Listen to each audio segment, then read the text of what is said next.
Notre prière pour l'AES, c'est d'abord le maintien, je vais dire, de nos dirigeants actuels. Parce que nous voyons beaucoup plus des tentatives de coup d'État au Burkina Faso portant atteinte à notre président du Faso, le capitaine Ibrahim Traoré. Et donc nos prières, c'est vraiment que ces initiatives de coup d'État puissent à chaque fois échouer, que nos renseignements puissent avoir l'information à temps et qu'ils puissent à chaque fois déjouer.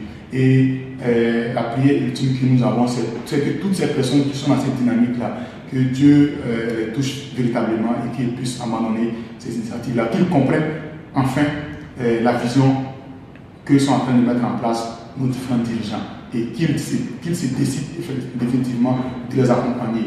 Je pense que si nous tous nous sommes unanimes sur la vision, si nous tous nous sommes engagés, nous avons compris la nécessité que ces personnes puissent continuer dans cet élan qu'ils ont mis en place, je pense que nous allons y arriver. Nous avons collaboré avec des gens depuis des années, ça n'a pas apporté quelque chose. Et aujourd'hui, nous avons des présidents qui nous demandent nous-mêmes de faire le sacrifice, de contribuer nous-mêmes pour le développement de notre pays. Je pense qu'il n'y a pas plus meilleur que ça, que nous-mêmes de se rendre compte que c'est nous qui avons travaillé nous-mêmes pour notre propre développement.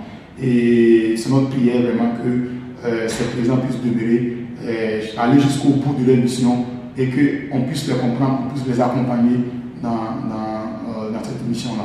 Et nous espérons vraiment que Dieu sera de notre côté, va nous accompagner à ce qu'on puisse vraiment y arriver. Donc chacun de son bord religieux, nous invitons chacun à faire des prières, à ne pas cesser les prières, de faire les prières et à s'engager pour notre souveraineté politique, économique, culturelle et bien d'autres.